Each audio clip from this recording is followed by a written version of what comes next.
Hey everybody, it's Shaman Sister Sin, and you're listening to the Meditations and More podcast brought to you by BetterHelp.com and LittleShaman.org. That's me, the Little Shaman. Today I wanted to talk to you about something many narcissists have serious difficulty with, and that is a cognitive distortion known as jumping to conclusions. Jumping to conclusions is related to the cognitive distortions known as mind reading, fortune telling, and labeling. Jumping to conclusions is what it's called when someone assumes they know what's going on, what people are thinking, why people are doing things, what's happening, or what will happen, despite the reality that they do not have enough evidence to come to that conclusion, or maybe even any conclusion at all. The conclusions people jump to are usually negative, and jumping to conclusions is the result of not making a strong enough distinction between what we actually have evidence of and what we have assumed or what we have inferred. This is not a difficulty that only narcissists have by any means, of course, but it is much more difficult for them to recognize and address it because of the rigidity of their thinking and the way they process information. As we've discussed in other episodes of the show, the difficulties that narcissists have can be similar to the difficulties that many people have, but the reasons or motives may be different, the severity of the effect is much more extreme, and their ability to address or even see it is much more limited, to the point that it becomes a set pattern in their lives, rigid and unworkable.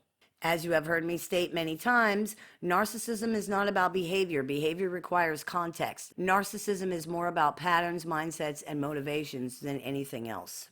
Jumping to conclusions is not uncommon. The human brain was engineered to size situations up very quickly in order to keep us safe. The brain looks at situations and uses mental shortcuts to quickly assess any danger so that it can decide how to best protect us. This can become problematic, though, if someone's in survival mode perpetually and or they view the world as inherently unsafe. For example, the way that pathologically narcissistic personalities do, they might rely on these mental shortcuts too much, to the point where they make inaccurate assessments of situations because they don't have enough evidence to understand the full picture of the situation, and they don't take the time to do so. They misunderstand their assumptions or what they have inferred into the situation as actual knowledge, and it's not. Many times people jump to conclusions, but they know that they're doing that because they're attempting to explore outcomes or trying to make an educated guess about what might happen in a situation. There are a lot of people who have jobs or careers that require that.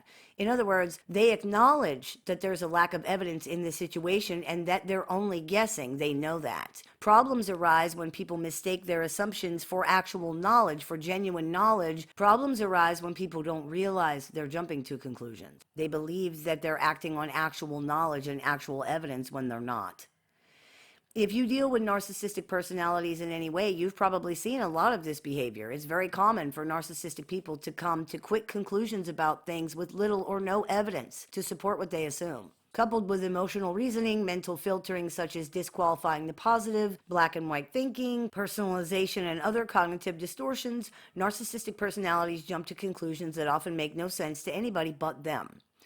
As we've discussed in other videos, narcissists view the world as inherently unsafe and dangerous.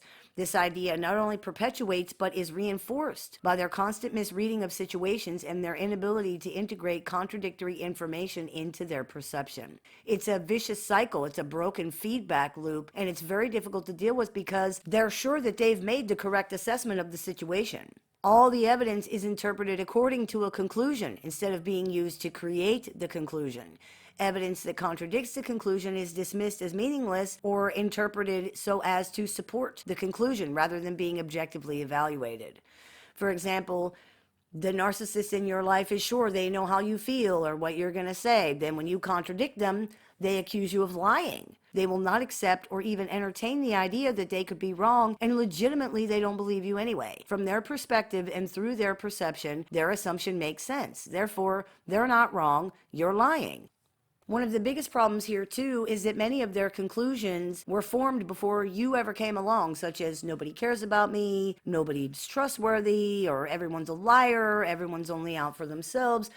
This works in conjunction with other cognitive distortions that involve overgeneralization, such as global labeling, which is the extreme generalization of things and situations. Rather than evaluate people individually or view situations objectively, Narcissists assess everything according to these pre-existing conclusions, and of course, they find evidence to prove their pre-existing conclusions because they interpret everything according to those pre-existing conclusions. It's a broken feedback loop. It doesn't work correctly. The rigidity, longevity, and consistency of these conclusions, as well as the inability to integrate new or contradictory information and their belief that their assumptions are facts, makes changing these conclusions or even evaluating them objectively very difficult for narcissists. Though they don't necessarily realize it, these personalities are simply looking for evidence that proves what they have already decided is true, rather than using evidence to come to a decision or to a conclusion. This backwards way of operating is extremely hard to address because, as far as they can see it, they have evidence that what they have concluded is correct.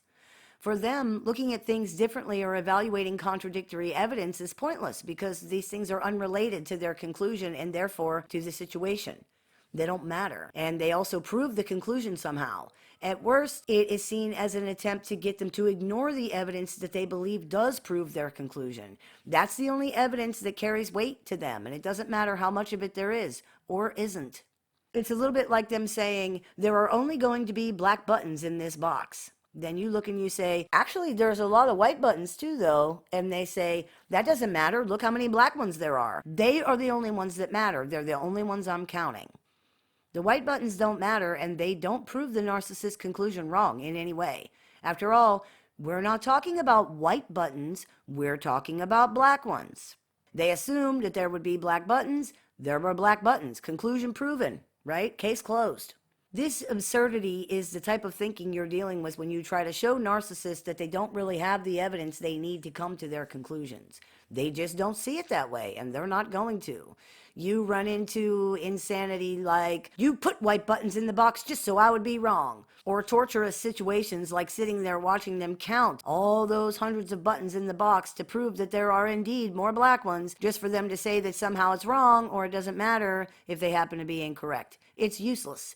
This person is not able to adjust or adapt their thinking. They cannot engage in successful reality testing, and it's not likely that they are ever going to be able. If they ever do any of those things, it will not be because of anything you or anybody else said to them. You are only going to drive yourself crazy trying to show evidence to someone who doesn't really use any. The sad part is, they believe they do. Narcissists believe they have plenty of irrefutable, incontrovertible evidence for their conclusions, and there's no way to talk them out of it. There's no way to show them that they're not seeing the full picture. They believe they have all the evidence stacked up on their side. It is what it is. They believe feelings are facts. They believe assumptions are knowledge. They believe conclusions are evidence. There's nothing you can do about it. It's often very hurtful and damaging to deal with somebody who is constantly jumping to conclusions, especially because so many of the conclusions narcissists jump to involve assuming other people are going to hurt or betray or otherwise do them dirty. It's extremely demoralizing to deal with someone who is continuously assuming that you don't care about them, that you're going to betray them, that you're plotting against them, that you're going to hurt them. Many of these assumptions appear to be sincere as well. Narcissists generally seem to believe that everyone else really is as hurtful and as uncaring as they are. No amount of evidence convinces them that this is not true or that it's safe to trust anybody, ever. Since being reasonable doesn't work, evidence proves nothing, and we cannot control other people's thoughts, feelings, or actions, the only thing we can do in this situation is see it for what it is and remember that it's not about us. This is a person who likely has deep and serious problems with the way they think and process information. There isn't anything you can do about that. You cannot solve the narcissist problems. There might not even be anything they can do about it either. This is a thinking error. And because of all of the other issues pathologically narcissistic people have, it's extremely difficult for them to even see that this is happening, let alone do anything to try to address it. If you find that you have a tendency to jump to conclusions sometimes, lots of people do, you can address it. You can engage in reality testing and use a method called Socratic questioning to objectively evaluate whether your conclusions are reasonable or not. Explore whether or not you have enough evidence to come to the conclusion that you've come to. Explore if there are other possible interpretations of the situation. Assess whether you are personalizing the situation. For example, if someone doesn't answer a text and you assume that they're angry at you or they're not interested in speaking with you anymore, ask yourself if you actually have enough evidence to come to that conclusion. Are you assuming anything? Are you inferring things that you don't actually have knowledge or evidence of? There are 200 other things that could have happened that prevented them from replying to you. Many you're not even going to be able to think of because you don't have enough information. Have you considered any of these? Everything's not always about us, right? In reality, most things are not. Remember, this doesn't mean we should then jump to a different conclusion, such as now we instead assume that their phone died or someone else called them, because we don't have enough evidence to assume that either. It means we should not come to a conclusion at all until we have enough information. Direct communication can help with this as well. Get in the habit of communicating clearly with people and asking questions to gain clarity. Then you don't have to assume.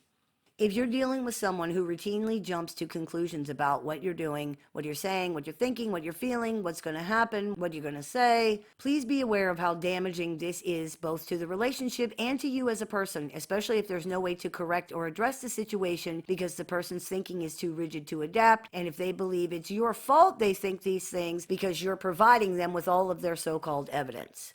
This kind of thing is solely the other person's problem, and if they do not take real, consistent, and immediate action to address it, or if they won't even acknowledge that it's happening, then no matter what kind of relationship it is, whether it's a parent, spouse, friend, coworker, it's not going to work no matter what you do. I hope that clears a few things up for you. As always, I look forward to your comments, questions, and suggestions, so please keep those coming. I take appointments online, over the phone, via text, via messenger, via email, and through Skype. So if you're interested in speaking with me one-on-one, you can visit littleshaman.org to do that.